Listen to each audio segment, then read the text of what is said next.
Hei, hei! Tere tulemast järjekordsele kohvipausile. Mul on väga hea meel siin taas kord olla. Ja mina olen Õnnela Seinamets ja assistendi koolist. Ja mul on väga hea meel, et see Eesti virtuaalsed assistendid Facebooki gruppi on tulnud jälle nii palju uusi inimesi. Ja assistendi kool siis toetab alustavaid virtuaalassistente ehk siis aitab nendel inimestele, kes soovivad paindlikku ja asukohavaba ametit endale luua või lisasissetulekut luua. Ehk siis aitame alustada virtuaalassistentidel ning ühtlasi aitame ka ettevõtjatel aimu saada, kuidas selle virtuaalassistendiga koostööd teha ning kas ta üldse peaks koostööd tegema.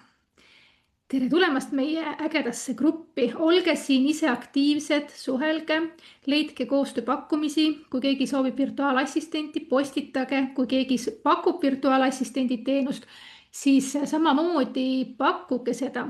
Aga võib-olla isegi mitte niivõrd virtuaalassistendi teenust, vaid ükskõik millist virtuaalset teenust, mida sa saad oma koostööpartneritele pakkuda.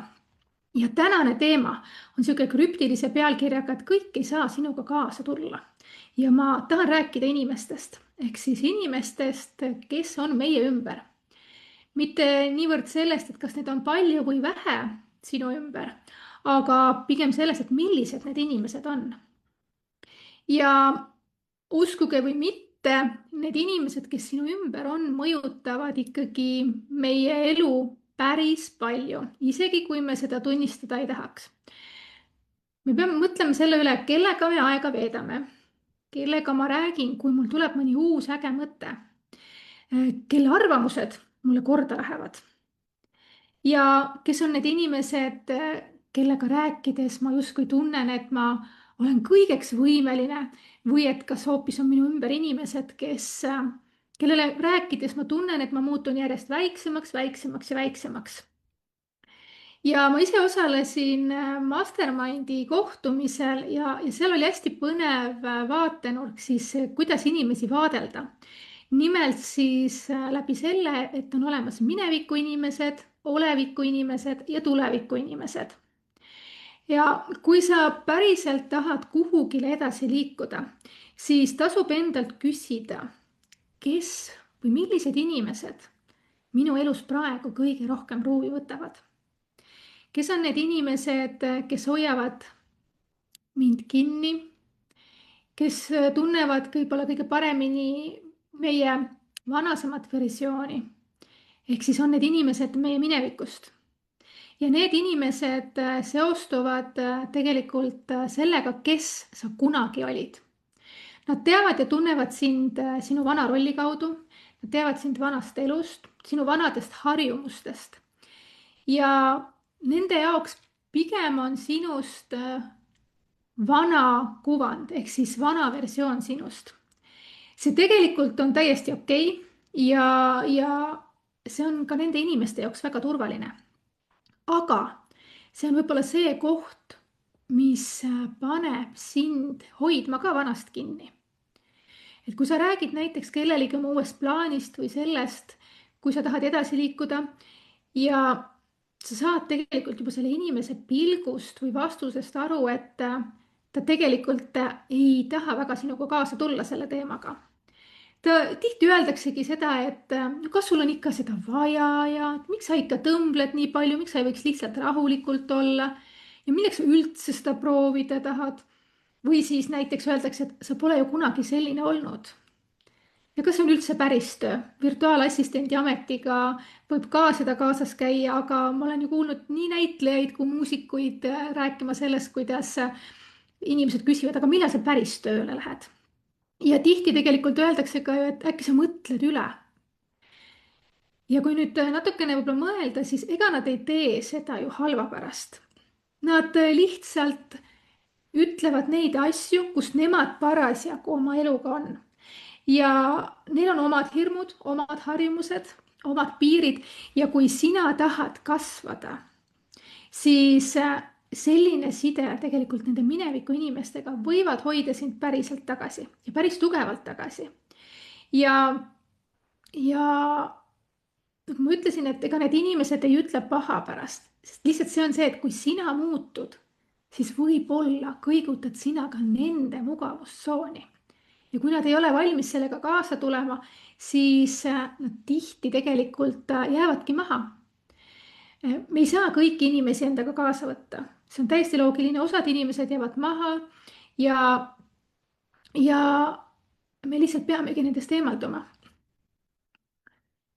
Ja vahel lihtsalt juhtub niimoodi, et sa saadki aru, et need suhtlemised või need suhted ei ole enam sellised, nagu nad olid varem.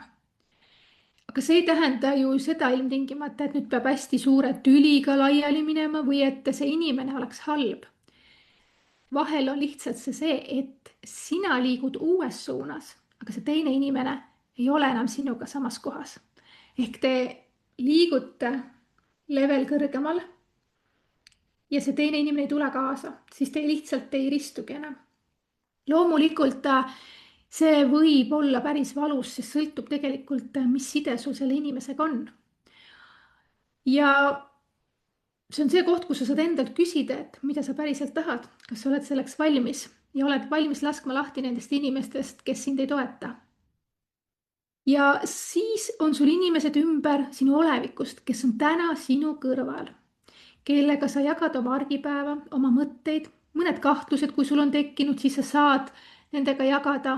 Samuti saad sa jagada ka nendega enda järgmisi samme. Need inimesed tihti hoiavad sind väga. Nad on valmis sind ära kuulama, aitama ja nad isegi mõistavad sind, et sa saaksid edasi liikuda. Aga nüüd, kui sa päriselt hakkad neid jälgima ja iseennast analüüsima seal juures, siis ka tegelikult oleviku inimesed võivad tihti tagasi hoida. Isegi niimoodi, et nad ei saa aru, et nad seda teevad. Ja täpselt samamoodi nagu mineviku inimestega. Et kui sina hakkad muutuma, siis muutub midagi ka nende jaoks. Kui sina julged rohkem piire seada, julged valida teisiti, siis see mõjutab tahes-tahtmata ka neid. Ja kõik ei oska tegelikult nendes olukordades rahulikuks jääda, ehk siis mõtle praegu, kuidas sa ennast nende inimeste kõrval tunned. Kas ma saan nende kõrval olla päriselt sina ise? Kas nad julgustavad mind kasvama? Kas nad usuvad minusse ka siis, kui ma veel valmis ei ole? Või kui mul ongi tagasilöögid, sest neid tuleb ette? Kas nad annavad sulle piisavalt ruumi, et sa saaksid edasi liikuda, muutuda? Ning kuidas sa ennast tunned nendega kohtumise järgselt? Kas sa oled tõstetud või pigem selline maha surutud? Need tunduvad justkui samasugused küsimused, mida küsida ka mineviku inimeste puhul. Aga oleviku inimesed ongi täna sul siin ja sa pead samamoodi mõtlema, et kas nad jäävad sinu oleviku inimesteks või nendest saavad sinu mineviku inimesed. Kõiki neid inimesi on tegelikult meie ümber sellel ajahetkel vaja olnud. Mina usun seda, et inimesed tulevad meie ellu mingitel põhjustel ja kui need põhjused saavad täidetud, siis lihtsalt inimesed liiguvadki edasi. Ja siis on kolmas rühm inimesi, on need tuleviku inimesed, ehk siis need on need inimesed, kelle poole ma tahaksin liikuda. Et just sellepärast, et nemad on need, kes aitavad mul edasi liikuda. Tuleviku inimesed tihti on juba need, kes mõtlevad natuke teisiti kui sina praegu. Nad juba võib-olla elavad sellises kohas, kuhu sina tahad liikuda. Ja see ei tähenda, et sina oleksid nende kõrval nüüd väiksem. Mitte selles mõttes. Aga nad annavad sulle sellise mõtte, et ahaa, nii saab ka. Niimoodi saab ka elada. Niimoodi saab ka mõelda. Ja need inimesed tihti mõtlevad suuremalt. Nad on parem piiride seadmise oskus. Nad austavad oma aega rohkem ja tegelikult nemad on need, kes julgevad edasi liikuda ka siis, kui nad ei ole täiuslikud. Ma ikka ja jälle näen seda, kuidas inimesed mõtlevad, et ma lähen teen siis, kui. Mul on vaja veel seda kujundust lihvida. See tekst ei ole sugugi veel valmis. Aga need inimesed liiguvad hoolimata sellest edasi. Ja nende inimeste kõrval tekib sul hoopis teine tunne. siis tekib see tunne, et mina võib-olla saan ka täpselt samamoodi. Ja siin on juba hästi suur mõtteviisi vahe, et kas sa inspireerud nendest ja teed nendega kaasa või siis ongi see, et sa jääd paigale ja mõtled, ah, ma pole mitte keegi, ehk siis sa istud selles oma olevikus ja sa ei liigugi edasi sealt. Ja tuleviku inimesed ei tee tegelikult sinu eest mitte midagi ära. Sina oled lõpuks see, kes peab hakkama tegusid tegema, aga nad aitavad sul silmaringi avardada. Nad ei toida seda sinu vana elulugu, vaid nad aitavad näha sul seda uut, see, milleks sa tegelikult oled võimeline ja see, kuhu sa oled võimeline liikuma. Ja tihti tegelikult ei pruugi need üldse olla sinu kõige lähedasemad sõbrad. Need võivad olla mentorid, koolitajad, vahel võib olla mõni uus tuttav, mõni kogukonna liige, võib-olla isegi klient ja koostööpartner, võib olla keegi, keda sa vaikselt jälgid ning kelle mõtteviis sulle väga meeldib. Ja seetõttu ongi sul vaja rohkem olla nende inimestega koos, kui sa tahad edasi liikuda. Sest et nemad mõjutavad sinu mõtteviisi väga-väga palju. Sest kui sinu ümber on peamiselt need inimesed, kes ei usu, ei proovi ja ei liigu, siis on sinul ka väga keeruline tegelikult teha seda järgmist sammu. Sul on väga keeruline hoida enda fookust. Aga kui sinu ümber on inimesed, kelle jaoks kasv on normaalne nähtus, tegutsemine on normaalne nähtus, areng on loomulik osa, siis tegelikult see mõjub ka sinule. Ehk siis vaatle enda ümber olevaid inimesi ja mõtle, kes on need mineviku inimesed, kes on oleviku inimesed ning kes on tuleviku inimesed, kelle kõrval sa tahad kasvada või kas sa tahad võib-olla jääda sinna kohta, kus sa täna oled, see on ka täiesti okei. Ja kelle poole sa tahaksid teadlikumalt liikuma hakata. Ja tihti see edasiliikumine tähendab ka seda, et sa võib-olla ei ole enam nii palju koos nende inimestega, kes tahavad sind tagasi tõmmata sinu vanasse rolli.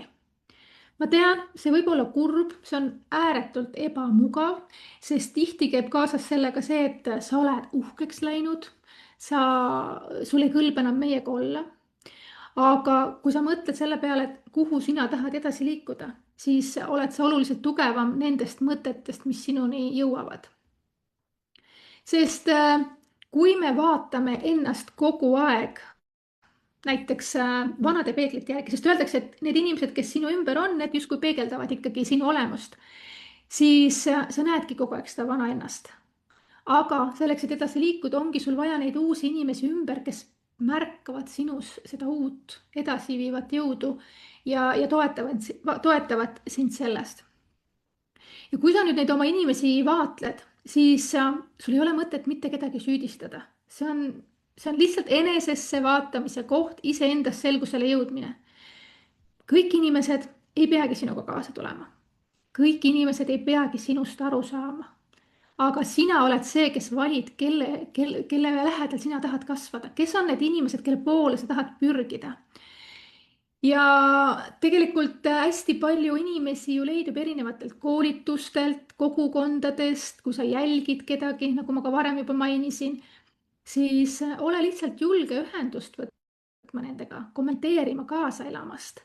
Üks võimalus tuleb kohe järgmisel nädalal, kui sa tuled Teet ja Kati Torimi koolitusele virtuaalassistent pluss AI praktiline 3-päevane koolitus.